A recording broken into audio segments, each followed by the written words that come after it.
सूचना आँखा जाँच गराउन चाहने अथवा आँखा सम्बन्धी कुनै पनि समस्या भएका महानुभावहरूको निम्ति खुसीको खबर। कालेबुङको जनता अप्टिकलमा अब सिलगढी ग्रेटर लायन्स आई हस्पिटलका नेत्र विशेषज्ञ डाक्टर अमिताभ चक्रवर्ती हप्ताको प्रत्येक शनिबार उपलब्ध रहनेछन्। उनलाई भेट्ने समय बिहान 9:30 बजेदेखि दिउँसो 3 बजेसम्म।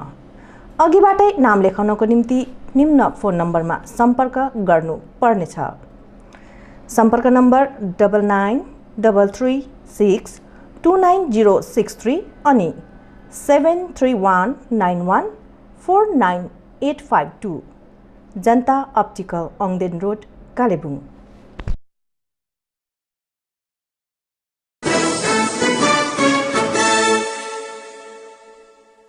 नमस्कार, गोर्खा टेनको न्युज बुलेटिनमा यहाँहरूलाई म सन्ध्या प्रधानबाट स्वागत छ। आजको खबरहरू यस प्रकार छन्।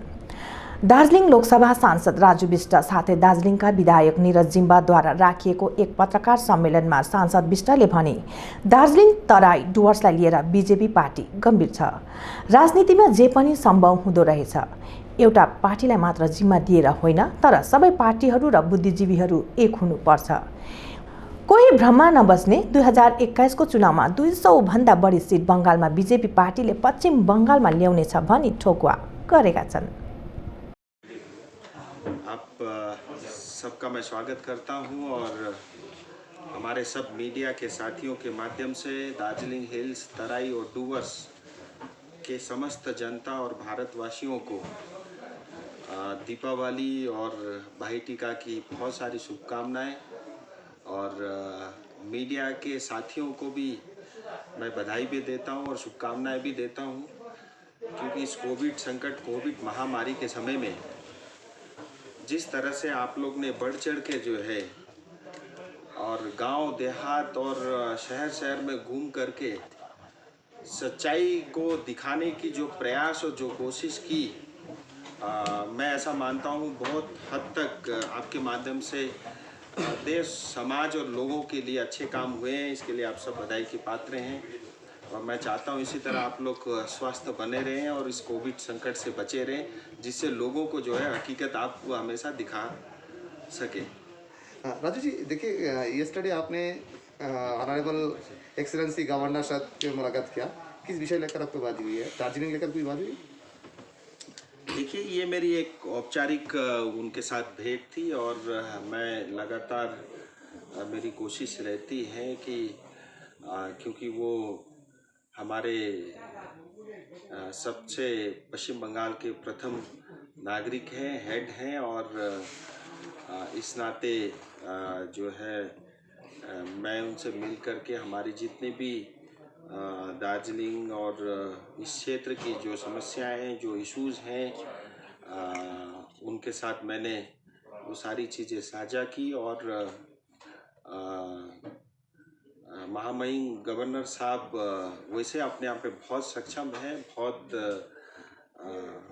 मतलब उनको नॉलेज है, ज्ञान है और सारी बातें उन्होंने सुनी और हमारे तो जो है डेवलपमेंट के अलावा और भी बहुत सारे इश्यूज़ हैं और बहुत सालों से रहे हैं और उन सब विषयों को लेकर के भी चर्चा हुई। कुल मिलाकर के जो है बहुत एक पॉजिटिव मुलाकात थी।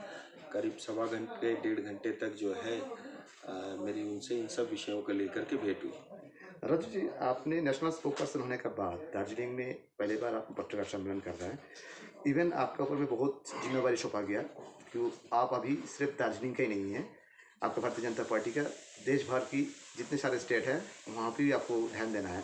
लेकिन इतना काम के प्रेशर में भी आप दार्जिलिंग को कितना ध्यान दोगे और दार्जिलिंग का जो उम्मीदें है, दार्जिलिंग के जो जनता की जो तमन्ना है, वो कब तक पूरी हो सकता है? देखिए, मैं प्रेशर लेता नहीं हूँ, मैं प्रेशर देने वाला आदमी हूँ और जो है हम लोग यूथ जवान लोग हैं, जितनी जिम्मेदारी होती है हमारा जोश उतना बढ़ता है।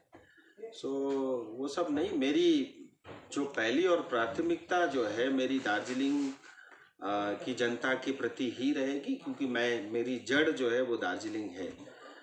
मेरा फाउंडेशन मजबूत रहेगा तभी जो नींव खड़ी होगी, घर बनेगा, वो मजबूत होगा। तो मैं जड़ को कभी नहीं छोड़ सकता, ये मेरी आत्मा है। और उसके साथ पार्टी जो भी जिम्मेदारी देगी, मैं अपने तरफ से ईमानदारी से प्रयास करूंगा कि मैं उसको पूरा कर सकूं। भारतीय जनता पार्टी आज दुनिया की देखिए सबसे बड़ी पार्टी है, और सबसे बड़ी पार्टी का जो है आज जहां भारत में उसकी सरकार है, और ऐसी पार्टी का जो है स्पोक पर्सन बनना, नेशनल स्पोक पर्सन बनना मेरे लिए गर्व का विषय है। मैं ऋणी हूँ हमारे पार्टी के शीर्ष नेतृत्व का, और ये सिर्फ भारतीय जनता पार्टी में ही संभव है। मैं मणिपुर में जन्मा, एक गांव से निकला हुआ लड़का, और मुझे जो है पॉलिटिक्स में हार्डली 1.5 साल होने को है, उसके बावजूद भी जो है इतनी बड़ी जिम्मेदारी मुझे दी है। मैं कोशिश करूंगा उस जिम्मेदारी को जो है पूरी ईमानदारी के साथ पूरा करूं। दार्जिलिंग लेके क्या सोच रहा है आप? एक बात, बाजार में चावल हो रहा है, र्यूमर भी हो सकता है, लेकिन आप लोग सेंट्रल में हैं, साथ ही आप नेशनल स्पोक पर्सन भी है। दार्जिलिंग में लेफ्टिनेंट गवर्नर के एक बात चल रहा है, मतलब यूटी का प्रोविजन का कोई बात चल रहा है? देखिए, दार्जिलिंग तराई डूवर्स को लेकर के भारतीय जनता पार्टी और हम सब बहुत गंभीर हैं, ये मैं आपको बताना चाहता हूँ। और जो हमने स्थायी राजनीतिक समाधान का जो वादा किया है, जो बोला है, उसको पूरा करने के लिए हम कमिटेड हैं और उसको पूरा करेंगे। और मैं चाहता हूँ वो दिन जल्द से जल्द आए, उसके लिए मैं प्रयास कर रहा हूँ। और भारतीय जनता पार्टी एक ऐसी पार्टी है जो कमिटेड है, और हम अपने स्वार्थ के लिए राजनीति नहीं करते। हमारे लिए देश सर्वोपरि है, राष्ट्र सर्वोपरि है। राष्ट्र को ताकतवर बनाने के लिए जो कुछ भी हो सकता है वो सब हम करेंगे। और दार्जिलिंग हिल तराई डूवर्स के लोगों को गर्व है कि हिंदुस्तान में आज एक ऐसी पार्टी है। हमारे इस क्षेत्र में ज़्यादातर गोरखा रहते हैं, और हम भी राष्ट्रभक्त हैं, देशभक्त हैं।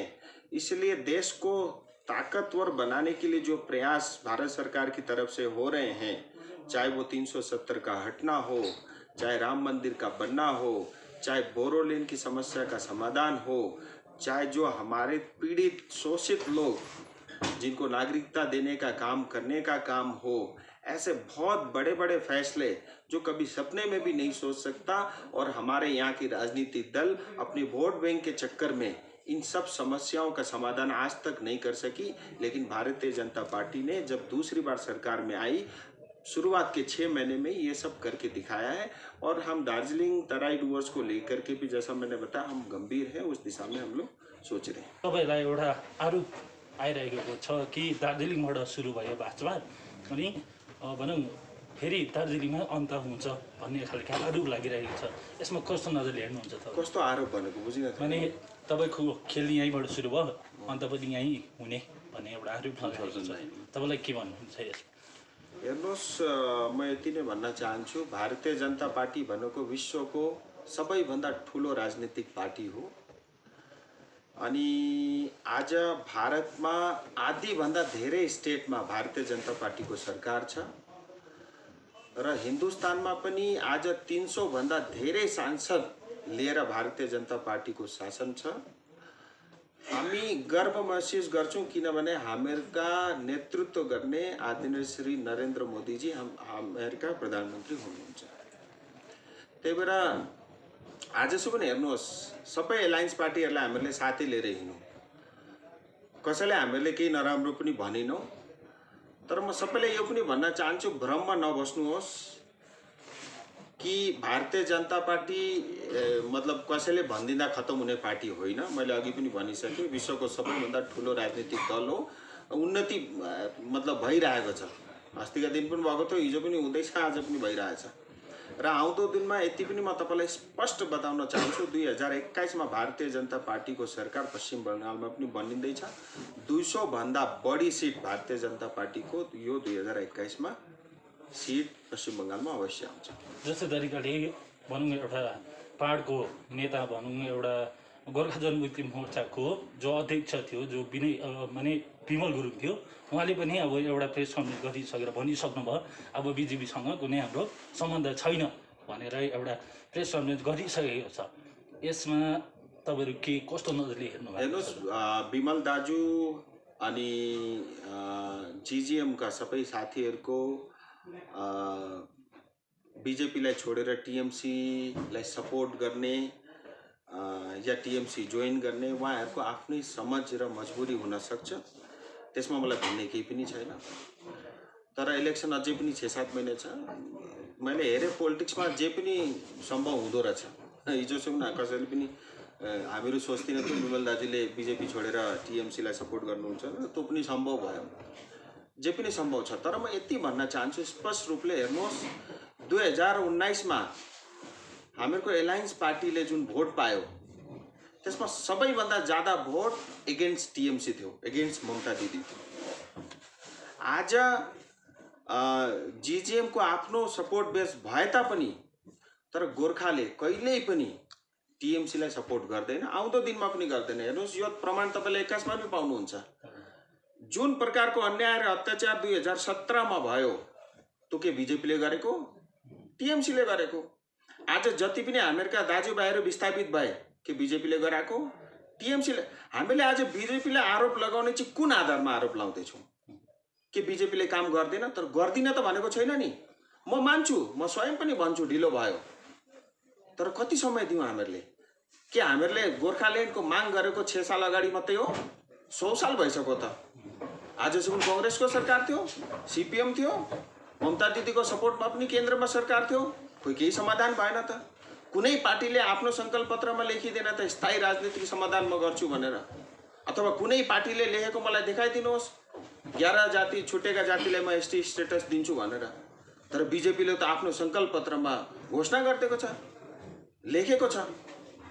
र कुन आधारमा चाहिँ आज हामीहरूले बिजेपीले आरोप लाउँदैछौँ? हेर्नुहोस्, आज म सांसद भएको 1.5 साल पनि भइसकेको छैन, हार्डली। अनि यो 1.5 सालमा पनि 8 महिना मैले काम गर्न पाएँ। त्यसको बादमा कोभिड सुरु भयो। त्योभन्दा पछिल्ला हामीहरूका जुन सांसद आलुवालेजी हुनुहुन्थ्यो, त्यो 5 सालमा के भयो म त्यतातिर जान्न, किन भन्दा जुन प्रकारको इस्यु 2017 मा भयो त्यो पनि एउटा ठुलो कारण थियो। तर आज मोदी 2 आइसक्दा त 6 महिनामा हेर्नुहोस्, मैले अघि पनि भने, म बार फेरि त्यो कुरा रिपिट गर्दिनँ, असम्भव कामहरू पनि सबै सम्भव भए त। हामीहरूले अलिकति पेसेन्स राख्दाखेरि हामीहरूको समाधान पनि हुन्छ। अनि म अर्को कुरो भन्छु, हेर्नुहोस्, मैले अघि पनि यो कुरा एउटा मिडियाका साथीसँग साझा गरेँ। आज हेर्नुहोस्, हामीहरूले अमेरिका जानु छ भने साइकलमा चढ्दा हुँदैन, त्यसका लागि त फ्लाइटमै जानुपर्छ। आज हामीहरूले टिएमसीलाई सपोर्ट गर्दैछौँ, के टिएमसीले चाहिँ भोलि गोर्खाल्यान्ड दिन्छ? के टिएमसीले चाहिँ भोलि स्थायी राजनीतिक समाधान गराउँछ? बिजेपीले दिन्छ गोर्खाल्यान्ड? म आउँदैछु, म तपाईँ मेरो उत्तर पुरा सुन्नुहोस्, फेरि प्रश्न गर्नुहोस्, मलाई केही पनि आपत्ति छैन। के टिएमसीले चाहिँ गोर्खाल्यान्ड दिन्छ? के टिएमसीले चाहिँ स्थायी राजनीतिक समाधान गर्छ? स्पष्ट रूपले भनेको छ त गर्दिन भनेर। तर बिजेपीले त आफ्नो संकल्प पत्रमा तोकेको छ म स्थायी राजनीतिक समाधान गर्छु भनेर। स्थायी गोर्खाका प्रति म इमान्दार छु भनेर बार हामीहरूको शीर्ष नेतृत्वले भन्नुभएको छ। अझै के प्रमाण चाहियो? एउटा पार्टीले विरोध गरिरहेछ, उसको चाहिँ हामीहरू सपोर्ट गर्ने अरे, जुन पार्टीले हामीहरूको सपोर्ट गर्दै उसको चाहिँ। हेर्नुहोस्, म फेरि पनि भन्छु, म आफै बिजेपी भएर यो कुरा भनेको होइन, तर म कुनै पनि आधार देख्दिनँ बिजेपीलाई दोषारोपण गर्ने चाहिँ, कुनै पनि आधार देख्दिनँ। अनि एउटा हेर्नुहोस्, म एउटा सांसद हुँ, मसँग जति क्षमता र जति म सक्षम छु, जति क्यापेबिलिटी मसँग छ, ती सबैलाई लिएर 8 महिना तपाईँ ट्रेक रेकर्ड हेर्नुहोस् न, 17वटा सांसद हुँ म दार्जिलिङको। तर ओन रेकर्ड तपाईँहरूले हेर्नुहोस्, हामीहरूको जति पनि इस्युज होस्, मुद्दा होस्, जहाँ राख्नुपर्छ जसरी राख्नुपर्छ छाती ठोकेर राखिरहेको छु। किनभने राजु बिष्टलाई दार्जिलिङको एउटा यहाँको लोकल पोलिटिक्ससँग केही इन्ट्रेस्ट छैन। यहाँ मलाई न जिटिएको चेयरम्यान बनिनु छ, यहाँ कुनै म्युनिसिपालिटी चेयरम्यान मलाई बनिनु छ। त्यही भएर मेरो आफ्नो स्वार्थ केही पनि छैन। निस्वार्थ भावले गोर्खाको उद्धार होस्, किनभने गोर्खा जातिले धेरै यो देशका लागि त्याग र तपस्या गरेर आएका हौँ। हामीहरूका पुर्खाले धेरै रगत यो देशका लागि बगाएका छन् र त्यसको फलस्वरूप जुन हामीहरूको आज स्थिति हुनु पर्थ्यो त्यो स्थितिमा हामीहरू छैनौँ र गोर्खाको व्यापक रूपमा उद्धार होस् त्यसका लागि म लागि परेको छु। म छोड्दिनँ। अझै पनि 3.5 साल मसँग छ। म छाती ठोकेर प्रेस मिडियाको सामनेमा भन्दैछु 3.5 सालमा म केही न केही समाधान गरेर देखाउँछु। केही न केही हामीहरूको जति जुन हामीले आज मुद्दाको कुरा गर्छौँ त्यसको समाधान अवश्य भएको हुन्छ। म तपाईहरुलाई यो आज एकदम यो प्रेस मिटमा पनि भन्दैछु। एउटा यथार्थ कुरा है, अब हुने यथार्थमा नजानु न, एउटा यथार्थ कुरा हेर्नुहोस्। आज दार्जिलिङ सहरमा ठुल्ठुलो नेताहरू छ, पाहाडमा अब धेरै ठुलो बोल्छ, तर गर्नु चाहिँ अहिलेसम्म केही गर्नु सकिरहेको छैन होइन। अब तपाईँ एमपी हुनुहुन्छ, अझै तपाईँले अझै म 3 वर्षको समयमा म गरेर देखाउँछु भन्नुहुँदैछ। जनताले चाहिरहेको छ जतिसक्दो चाँडोभन्दा चाँडै होस् भन्ने एउटा चाहिरहेको छ। तर यसरी हेर्दै जाँदाखेरि अब साधारण तौरमा पिसिने जनता नै भएको छ होइन। यो कहिलेसम्म चाहिँ यो एउटा हेर्नुहोस्, म जनतालाई पिस्न दिन्न। किन भन्दा हो आजसम्म जनता पिसेको छ, हो आजसम्म दार्जिलिङ र कालिम्पोङ तराई डुवर्समा राजनीति बेसी भएको छ, हो हामीहरूको यहाँनेरि राजनेता बेसी भएका छन्। अनि जुन प्रकारको जनताका लागि काम गर्ने त्यो प्रकारको काम भएको छैन। म कुनै पार्टीको नाम लिन, तर यो सच्चाइ पनि हो। आज जनताले पनि यो कुरा बुझेको छ। मैले अघि पनि भने मेरो आफ्नो केही स्वार्थ पनि छैन। हेर्नुहोस्, बिजेपीको पनि आफ्नो स्वार्थ नहुन सक्छ, किन भन्दा सानो ठाउँको लागि। तर मेरो आफ्नो स्वार्थ पोलिटिकल स्वार्थ नभए पनि मेरो आफ्नो मान्छे छन्, त्यहाँ चाहिँ मेरो एउटा स्वार्थ छ। त्यही भएर म गर्छु भनेर तपाईलाई बारम्बार यो कुरा म तोकिरहेको छु। अब अर्को कुरो मैले यसो बुझ्दै लाँदाखेरि मलाई के लाग्दैछ भने हेर्नुहोस्, आज म चाहन्छु मतलब हामीहरूको सबै एलायन्स पार्टीहरूको लाई साथमा लिएर हिँड्नका लागि मैले आजसम्म कोसिस गरिरहेको छु, आउँदो दिनमा पनि गर्छु। किन भन्दा रिजनल पार्टीको एउटा एस्पिरेसन खत्तम नहोस् भन्ने म पनि चाहन्छु, बुझ्नुभयो। तर साथमा हेर्नुहोस्, यति पनि म भन्न चाहन्छु स्पष्ट रूपले, हामीहरूले खालि डिमान्ड मात्रै राख्न सक्छौँ, फुलफिल हामीहरूले गर्न सक्दिनँ रहेछौँ। अल्टिमेटली फुलफिल गर्ने कसले हो भन्दा त केन्द्र सरकारले रहेछ। र हामीहरूले केन्द्र सरकारको हात चाहिँ बलियो बनायौँ भने हामीहरूको त खाँचो पनि छैन आज। तर भए पनि आज हामीहरूले मोदीजीलाई जति पनि सपोर्ट गर्दा त्यसले देशलाई पनि ताकतवर बनाएको छ। र हामीहरूले पनि मोदीजीको हात मजबुत गरायौँ भने हामीहरूको पनि समाधान हुन्छ है। त्यसका लागि मैले गिभ एन्ड टेक भनेको होइन। यो कुरा त हामीहरूले तोकेको छौँ, त्यो त हुन्छ नै हुन्छ। हामीहरू साथमा यो पनि त चाहन्छौँ कि हामीहरूको देश पनि त बलियो, देश चाहिँ कमजोर होस्, हामीहरू कसरी बलियो हुन सकिन्छ। हेर्नुहोस् त, देश पनि त मजबुत हुनु पर्यो। त्यसका लागि त आज भारतीय जनता पार्टी काम गरिरहेको छ। मलाई प्रमाण दिनुहोस् न कुनै पार्टीले काम गरेको छ भने। आज तपाईहरु भन्नुहुन्छ, हेर्नुहोस्, चिया बगानका श्रमिकहरूले मिनिमम वेज पाएनन्। कति साल भयो हामीहरूले गएको भाषणमा के अरे त्यो टेबल ठोकी भाषण दिने नेता त कति आए कति गए, आज पनि आइरहेछन्। तर आजसम्म कसैले के गर्न सकेन नि त। मैले त चुनावमा भनेको थिएँ, मलाई थाहा पनि थिएन कति भव्य कति ठुलो काम गर्नुपर्छ भनेर। मलाई 1.5 साल लाग्यो। त्यो कमिटीमा बारम्बार मिटिङ एटेन्ड गरेर कोभिडका समयमा पनि हर हप्ता 2 दिन मिटिङ एटेन्ड गरेँ मैले। एटेन्ड गरिकन प्लान्टेसनका लागि अलग्गै च्याप्टर बनाइकन प्लान्टेसन लेबर एक्टमा एमेन्डमेन्ट गरिकन 1951 लेबर एक्ट PLA एक्ट खत्म गरिकन आज त्यो कानुन हामीहरूको लागि पारित भयो त।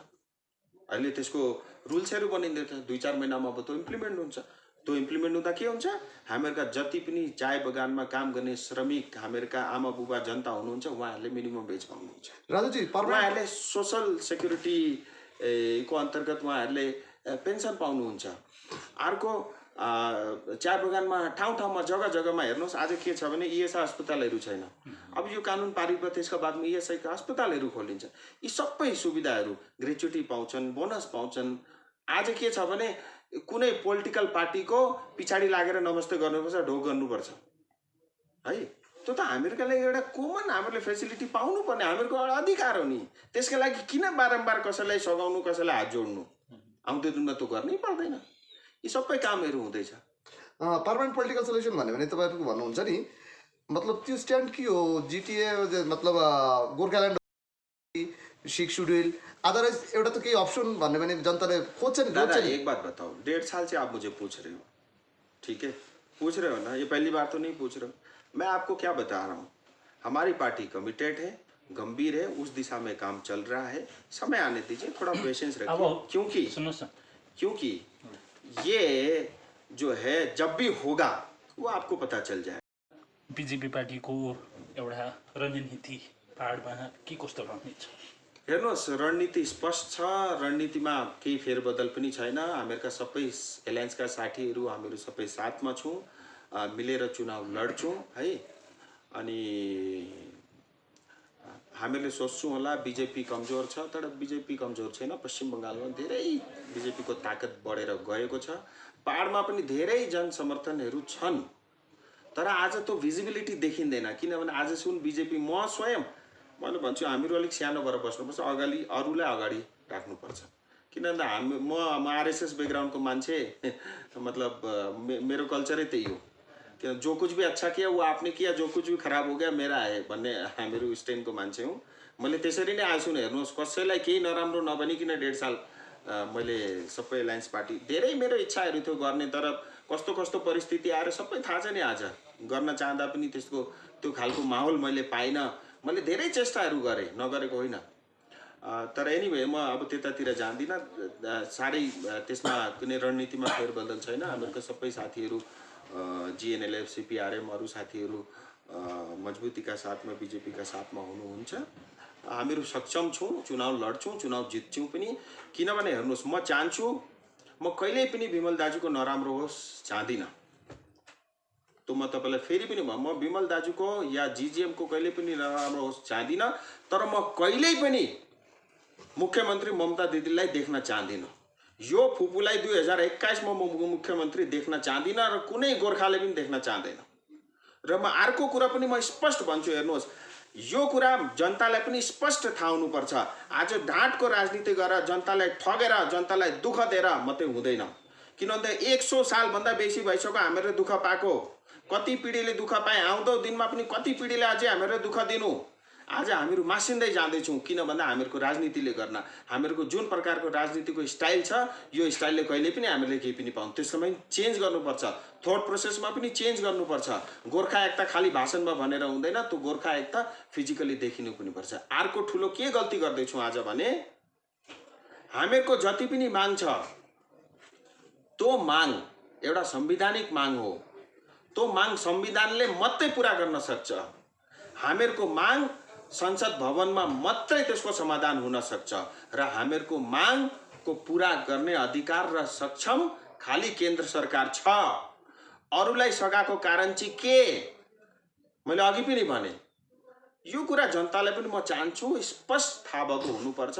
अरू मान्छेले जे भन्दा पनि अब हेर्नुहोस्, आज जनता पनि एकदम सबैले कुराहरू स्पष्ट रूपमा बुझ्दै जानुभएको छ। अब ढाँट्ने राजनीति गर्दा धेर चल्दैन। अब साँचो राजनीति गर्नुपर्छ। आफ्नो मनमा जे छ स्पष्ट रूपमा जनतालाई भन्नुपर्छ। जनताले बुझ्छ। मैले देखेको छु। हेर्नुहोस्, म त राजु बिष्ट आउँदा मलाई केही पनि थाहा थिएन। 1.5 साल अगाडि आउँदा म ब्ल्याङ्क थिएँ। मलाई सोद्धाखेरि केही पनि थाहा थिएन। तर मेरो मनमा एउटा जिज्ञासा थियो। म हेर्नुहोस्, सानैदेखि मलाई सिक्न मजा लाग्थ्यो।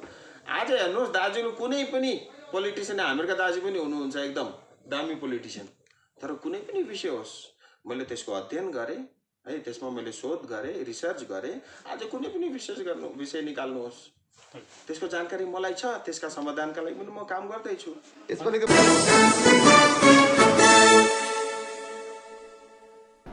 गोर्खाल्यान्ड क्षेत्रीय प्रशासन अध्यक्ष अनित थापालाई मिरिक सौरेनीमा भव्य स्वागत जनाए। सौरेनी सामाजिक भवनमा भएको संयुक्त माध्यमिक शिक्षा कल्याण संगठनको सम्बर्धना कार्यक्रममा अध्यक्ष थापाको विशेष उपस्थिति त्यहाँ रहेको थियो। कार्यक्रमलाई सम्बोधन गर्दै अध्यक्ष थापाले भने, शिक्षित बेरोजगारहरूको संख्या पहाडमा दिनौदिन बढिरहेको विषयमा बोल्दै तिनले पहाडमा कुनै पनि व्यवस्था सिस्टमले नचलेको कारण नै यस्तो भएको भनी बताए।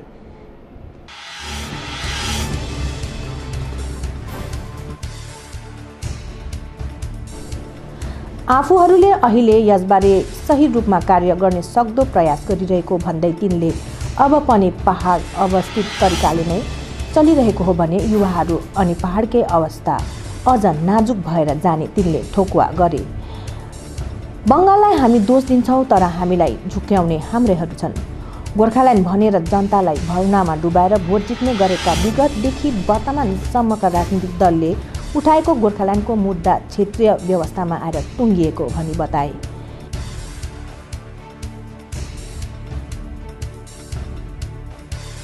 चुनावमा आँटेको थियो, गन्ती मिल्दैन थियो, गोर्खाल्यान्ड भन्ने फेरि गन्ती मिलिहाल्छ, आन्दोलन भिड भइरहेको छ। यो गन्ती मिलाउने आन्दोलन मात्रै त्यो लाग्नुहोस्।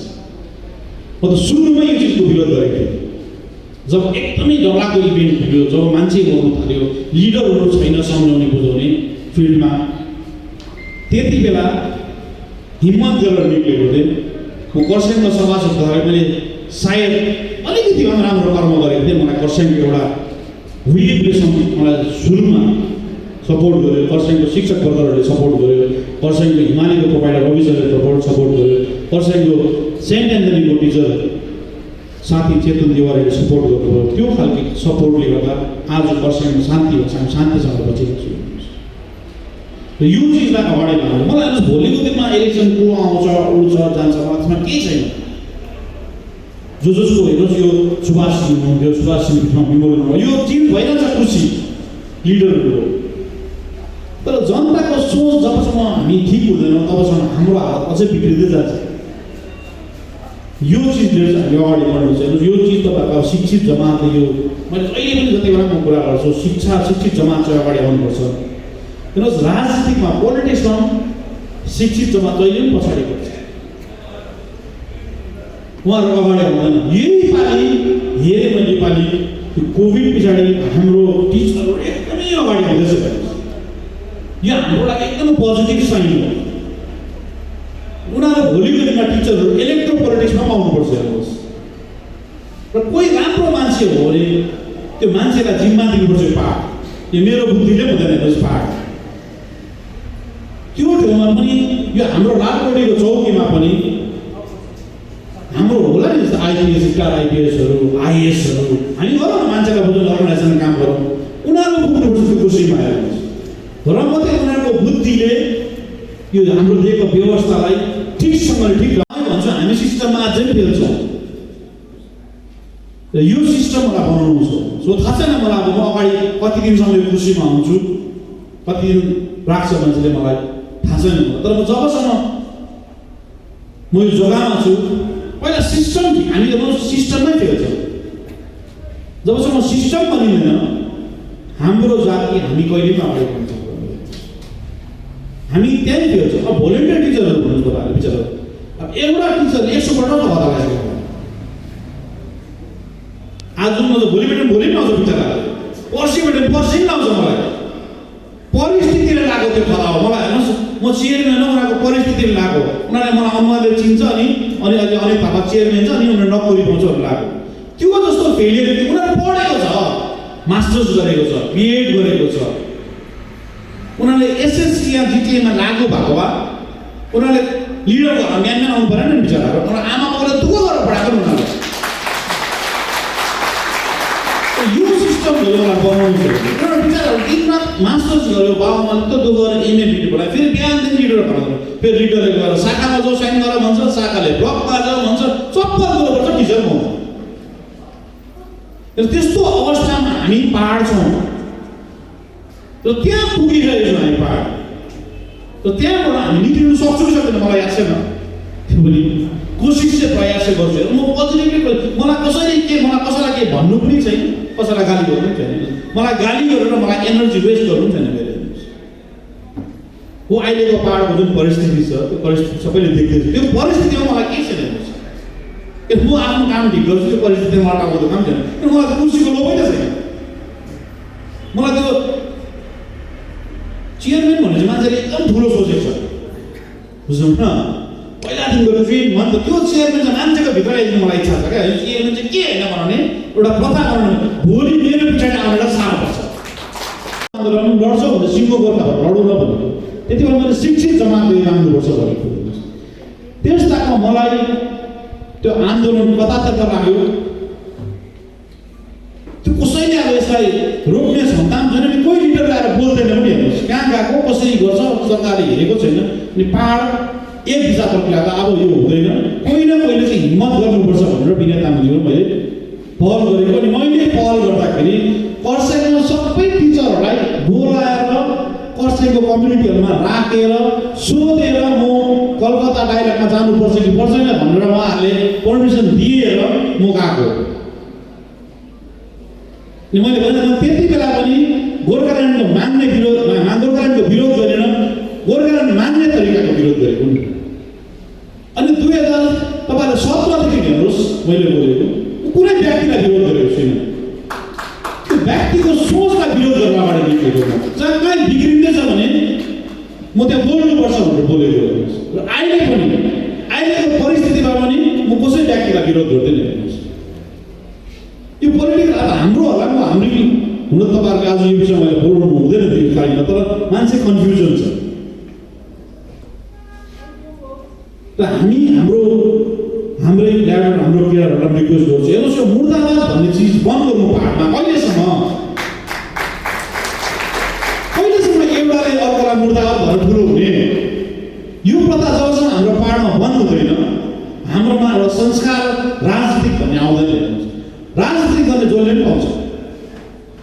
जस्तै हामी सरकारसँग मिल्यो त्यति बेला, हामी सरकारसँग मिलेको त्यति बेला मलाई पाहाड बचाउनु थियो। एउटा रिजनले सरकारसँग मिल्यो। जो अहिले सरकारसँग मिल्नु खोज्दैछ उहाँलाई मलाई के भन्नु छैन, उहाँको केही मकसद लिएर मिल्नु खोजेको होला। मिल्छ मिल्दैन त्यो पनि याद छैन मलाई त्यतापट्टि सोच हुन्छ हेर्नुहोस्। मलाई आफ्नो काम निरन्तर गर्नु छ। मलाई किन त कुर्सीमा भोलि जानु, अहिले पनि मलाई आलपट्टि जानु बेसी हेर्नुहोस्। त्यही कारण तपाईँहरूको अहिले भेरिफिकेसन हुँदैछ, गभर्मेन्टलाई पठाएपछि तपाईँहरूको साथ भोलिन्टियरको अप्रुभल हुन्छ। र यो प्रथा कहिलेसम्म हेर्नुहोस् हामीले सरकारलाई बुझाउने प्रयास गर्दैछौँ। सरकार पनि पोलिटिकल पार्टीले बनिन्छ हेर्नुहोस्। अनि त्यो सरकार कम पोलिटिकल मोटिभेटेड हुन्छ हेर्नुहोस्। हाम्रो पाहाडको जनताले चाहिँ सरकारमा कति विश्वास गर्छ भनेर सोध्छ हेर्नुहोस्। म एक्लैले मलाई हामीलाई राखेको छ अहिले पावरमा,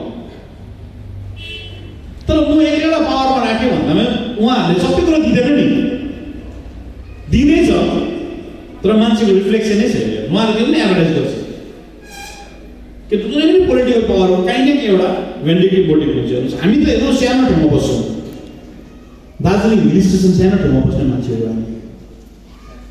हामी यहाँ बस्ने मान्छेहरू सबै स्वच्छ हृदयको छ। हामी कमलो छौँ, हामी भावनामा क्यारी गर्छौँ। यही भावनामा हाम्रो राजनेताहरूले आएछौँ हामीलाई यहाँ ल्याएर खडा गरेको छ। यो चिज चाहिँ हामीले अझै क्यारी गर्नुहोस्। हामी आजको दिनमा यहाँसम्म पुगेको मैले कोभिडको टाइममा त म दसैँमा त घर बसेको बाहिर 6 महिना बाहिर घुमिरहेको थिएँ। कोभिडको टाइममा मैले देखेको, मैले बुझेको, मैले भोगेको सबै समाजले हामी युनाइटेड भयो कोभिडसँग फाइट गर्ने। त्यति बेला हामी राजनीतिक बोल्यौँ, धर्म बोल्यौँ, सबै हामी एक भएर लाग्यौँ। जुन समाज लाग्यो त्यति बेला समाजको मान्छेले बुझ्यो कि मेरो समाजबाट दाजुभाइ दिदीबहिनी चाहिँ कति बाहिर गएको रहेछ। त्यति बेला गन्ती भयो नि त, किन तपाईँ बिजी थियो, म बिजी थियो, ऊ बिजी थियो। अनि पल्लो घरको दिल्ली गएको, वल्लो घरको बेङ्गलोरमा कसलाई थाहा थिएन। अब यिनीहरूले बिमारी नआउँछ भनेर सबै आँखा खोलेर हेरेको, गन्ती गर्नु थाल्यो। तर एउटा समाजबाट 40 जना 50 जना बाहिर गएर काम गर्दैछ। त्यो भुलसँग जुझ्ने क्षमता हुनुपर्छ। यो 2017मा जुन आन्दोलन भयो, 2007मा आन्दोलन भयो, 2013मा आन्दोलन भयो, मैले 2017मा मात्रै राजनीति बुझेँ हेर्नुहोस्। 2007मा आन्दोलन फिल्डमा लडेर गएँ, 2017मा फिल्डमा लड्दा 6 महिना जेलमा बसेँ। 2017मा चाहिँ जिटिए सक्ने बेलाको आन्दोलन चाहिँ के रहेछ भनेर मैले त्यति बेला बुझेँ हेर्नुहोस्। हामी दोष दिन्छौँ बङ्गाललाई, दोष दिन्छौँ केन्द्रलाई, तर हामीलाई झुकाउने पाहाडमै हेर्नुहोस्। हामीलाई हाम्रै दाजुभाइहरू झुकाउँदै यहाँसम्म आइपुगेको छ। र मेरो अभियान भोलि दिनमा लिडर हुनु, इलेक्सन लड्नु भने मेरो अभियान भनेको त्यो झुक्किने प्रथा बन्द गर्नु मात्रै हेर्नुहोस्। त्यो कहिलेसम्म झुक्काउने हामी हेर्नुहोस्। झुक्किँदै यहाँसम्म आइसक्यो। भएको चिजहरू बिगार्दै यहाँसम्म आइपुग्यो। र त्यो अवस्थामा हामी बुझेको छौँ। र 2017मा जुन आन्दोलन भयो, त्यो आन्दोलन मैले गोर्खाल्यान्डको कहिले विरोध गरेको छुइनँ, गर्दिनँ भोलिको दिनमा। किन गोर्खाल्यान्ड मैले पुरा एनालाइज गरेँ। गोर्खाल्यान्ड मैले अस्ति कलकत्तामा मलाई सोद्धाखेरि पनि गोर्खाल्यान्ड हामी गोर्खाहरूको एउटा भावना छ। अनि भावना चाहिँ हामी त्यसलाई आमासँग कम्पेयर गर्छौँ। आमा बेच्नु हुँदैन। हाम्रो स्लोगन पनि कुकुरको नानीको आवाज गोर्खाल्यान्ड भन्छौँ, स्लोगनहरू त्यस्तो छ हाम्रो। यो हाम्रो मनमा जोडिएको हो र हामी आमा सोच्छौँ भने हामीले भोटको बजारमा निलामी गर्नु हुँदैन। हेर्नुहोस्, हाम्रो लिडरहरूले जहिले पनि तपाईँहरूलाई आएर म्युनिसिपलको भोटमा गोर्खाल्यान्ड भन्छ, जिटिएको भोटमा गोर्खाल्यान्ड भन्छ, एमएलए भोटमा गोर्खाल्यान्ड भन्छ, एमपी भोटमा गोर्खाल्यान्ड भन्छ। यदि मैले गोर्खाल्यान्डलाई मेरो साँच्चै नै आमा सोचेको छ भने हामी सिङ्गो गोर्खा भएर कहिले पनि लडेन। सिङ्गो गोर्खा भएर कहिले पनि गोल लडेन। पहिला जिएनएलले पुगेमा आयो गोर्खाल्यान्ड, डिजिएसटीमा कन्भर्ट भयो, गोर्खा जनमुक्ति मोर्चाका मागेको जिटिएमा कन्भर्ट भयो र पोलिटिकल पार्टीले मागेको गोर्खाल्यान्ड चाहिँ व्यवस्थामा परिणत हुन्छ। मैले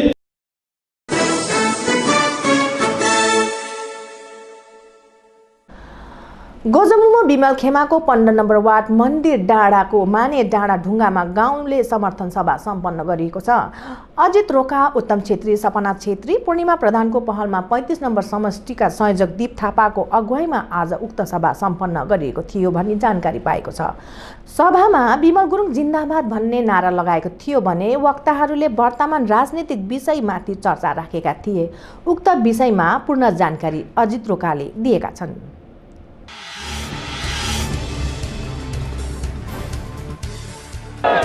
बिमल गुरुङ जिन्दाबाद, बिमल गुरुङ जिन्दाबाद, राजेन दाजु जिन्दाबाद, निमा दाजु जिन्दाबाद, अनिल दाजु जिन्दाबाद, दादा दाजु जिन्दाबाद, जय गोर्खा।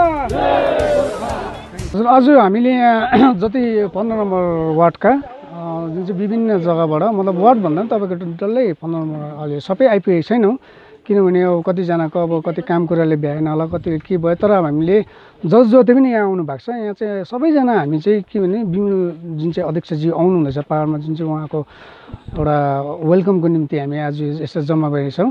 र अन्त हामी चाहिँ यो भन्न चाहन्छौँ कि अब हामी चाहिँ आउँदो दिनमा या अब दाजु आज आउनुहुन्छ या भोलि चाहिँ कुनै पनि टाइममा हाम्रो अध्यक्षज्यू आउनुहुन्छ, यसको लागि चाहिँ हामी सम्पूर्ण 15 नम्बर वार्ड र यो मन्दिर डाँडा समष्टि माने डाँडा हामी सबैजनाले बिमल गुरुङज्यू लगायत हाम्रो जति पनि विस्थापितहरू हुनुहुन्छ उहाँहरू सबको वेलकमको लागि हामी एकदम आन्तरिक हृदयबाट उहाँलाई हामीले वेलकम गरेको छौँ र समर्थन पनि जनाएको छ। र आउँदो दिनमा जस्तै यहाँ 35 नम्बर समष्टिको हाम्रै वार्डका हाम्रो बालकृष्ण दाजु हुनुहुन्छ एकजना, जस्तो राजेन थापा पनि भनेर चिन्छ, उहाँलाई पनि अब हामीले वेलकम एकदमै आन्तरिक वेलकम छ। अन्त 35 नम्बर समष्टि नम्बरको एउटा हाम्रो अझै वीरेन भुजेल हुनुहुन्छ, उहाँलाई पनि हामीले एकदम हाम्रो हृदयबाट नै वेलकम छ। र हाम्रो समस्त कालिम्पोङको एउटा हाम्रो खाटी नेता हाम्रो जुन चाहिँ निमा तामाङजी हुनुहुन्छ, उहाँलाई हामी सम्पूर्ण कालिम्पोङको पक्षबाट हामी उहाँलाई पनि वेलकम गरेको छ। यसैले यही कारणले गर्दा चाहिँ हामी चाहिँ दाजुलाई चाहिँ आन्तरिक हृदयबाट हामी जति पनि यहाँ बसेको छ सबै दाजुको वेलकमको लागि। र अब हामीले भोलिको दिनमा दाजु आउँदा चाहिँ अब 2017 दिनको जुन चाहिँ खटेर आउने यहाँ जति पनि यहाँ आज भेला भएको छ, 2007 दिनको 2020सम्म कहीँ नचुकिकन भेला हुने हाम्रो यहाँ व्यक्तिहरू हुनुहुन्। र अब आउँदो दिनमा पनि हामी दाजुको लागि हामी हातमा हात बढाएर काम गर्नेछौँ। र भन्दै हामी सबै साथै हामीले एकजनालाई छोडेछौँ कालिम्पोङको अनिल लोप्चन र दवाज्यू, उहाँहरूलाई नै हामी एकदम कालिम्पोङको पक्षबाट हामी वेलकम छ। र आउँदो दिनमा अब हामी फेरि यसरी नै यही सबै जति छ हामी सबैजना मिलेर दाजुको हामी काँधमा काँध राखेर काम गर्नेछौँ भनेर यति भन्दै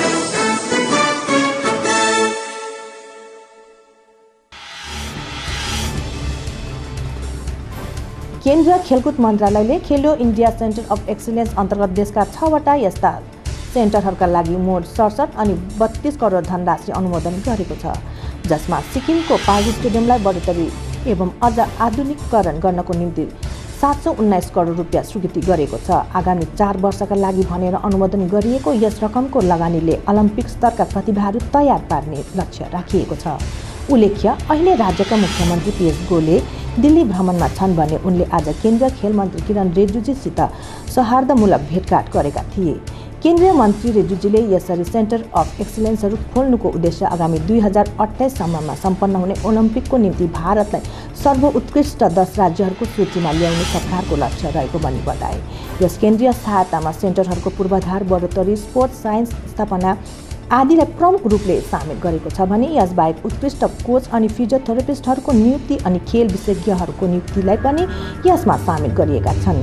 यसरी सेन्टरको निम्ति केन्द्रीय सहायता पाउने अन्य राज्यहरूमा आसाम, मेघालय, दमन अनि दिउ, मध्य प्रदेश, महाराष्ट्र आदि सामेल छन्। उल्लेख्य केन्द्रीय खेलकुद मन्त्रालयको यस सहायताले अब गान्तोकको पाल्जर स्टेडियमले पनि पूर्वाधार बढोत्तरीदेखि लिएर हरेक स्टेडियमको आधुनिकीकरण, राम्रा कोच तथा फिजियोथेरापिस्टहरू र स्पोर्ट्स एक्सपर्टहरूको नियुक्ति प्राप्त गर्नेछ। मुख्यमन्त्री PS गोलेको अगुवाईमा रहेको वर्तमान सरकारले केन्द्र लगातार सुमधुर सम्बन्ध राखेर राम्रो तालमेल राखेको साथै खेलकुदमा उत्कृष्ट प्रदर्शन गर्ने कारण नै यसरी पाल्जर स्टेडियमले अब नयाँ कलेबरमा सजिने मौका पाएको छ भन्ने थाहा पाइएको छ।